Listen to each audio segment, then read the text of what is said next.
In the front here.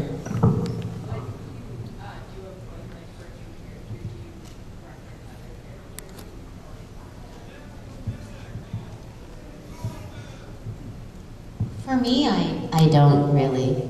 I mean, I don't. I reference the Japanese. Right, because Yeah. I mean, we don't want the character to sound like a different character, like another character from a different show. So, but like our reference point is the original Japanese performance, and because we want the English performance to be really true to the Japanese performance. So I mean, so that's where we start from, right? Even when I voice two characters that sound similar, I never think that, like, in my mind mentally, I never categorize it as the same voice. I always think of it as a totally separate character, because in attitude and personality and how they react and stuff, it's totally different. I never think, oh, I'm doing the same voice. I think the voice always comes from, like, the character, you know? Yeah.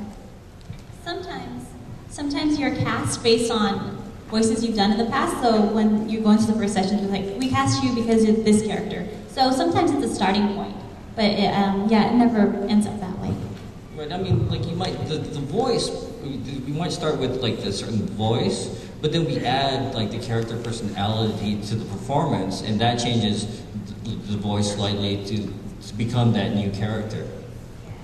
Even if the voice is similar, it's like the personality, like the way that character would react would be different from another character. I don't know. I might have just confused everyone, but anyway. Far corner.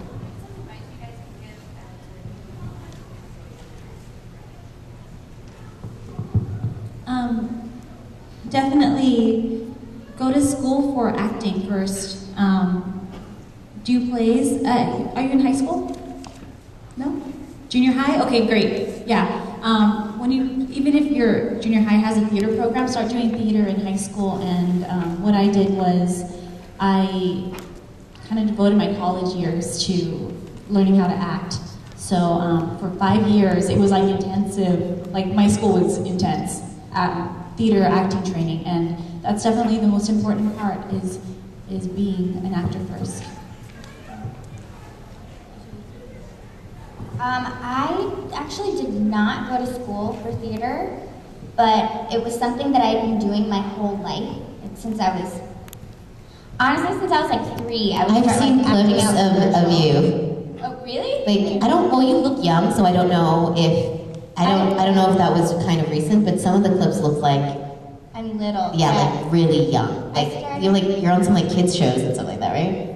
Yeah. It looked like it. Like live stuff? No. Like I don't know if it was a demo or something that I saw. Oh, yeah. I mean, like, voice acting is kind of like my main gig now. But I started acting when I was like 13 and doing like commercials and like TV pilots and things like that. And I don't know. It just kind of, because I had such a high voice, people just wanted to start using me for voiceovers, and all of the on-camera training that I had definitely translated to voice acting. I would say, like, you have to be an actor. If you want to be a voice actor or a whatever actor, it's about being an actor. Because you can have a really unique sounding voice, or you can do, I actually know some guys who get voiceover work, but they're impressionists. And they will be the first person to say, I can do impressions in different voices, but I can't really act. And it limits them on what they can get cast, because they can't put that voice into like a performance, you know. But it doesn't mean that you won't get work doing that kind of stuff. But I think foundation-wise, you need to be an actor. So any sort of acting training, whether it's, you know, improv, theater, going to school, an outside academy, workshops, anything, you know, go ahead and take it. And make sure it's something that you really want to do, because if that's the life that you choose, it's a pretty difficult life. It's a lot of rejection. So you have to be self-motivated too. There's gonna be times when you're starving. There's gonna be times when there's no work. You're gonna have issues like with your friends, like, you know, there's like jealousy issue, competition issues, all sorts of things come up just because of the lifestyle. So you need to be very level-headed and make sure that that's really what you want to do and that's what's gonna make you happy.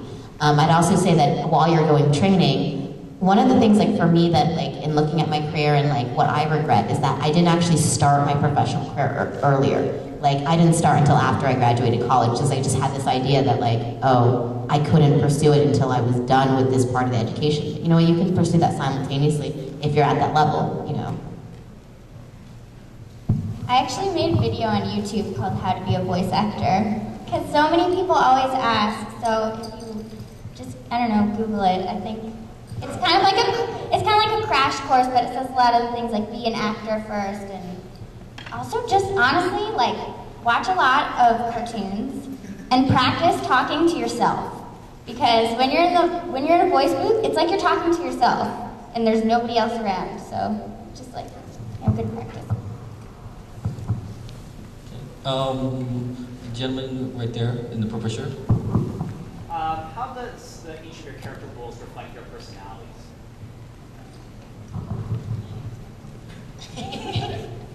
Well, Ritsu's really spontaneous and likes to play jokes, and is just very like happy-go-lucky, but like, and I'm like that too. Like I'm always trying to make people laugh. I would probably start a club just to be the president of it. And Mio definitely has like this kind of calm facade where she's just kind of like mellow, but she's really a warrior and terrified. So I think definitely that's, me and Mio have that in common. But also like, I'm a drummer, so sometimes I'm like, I can relate to you, Ritsu. I've dated a lot of drummers.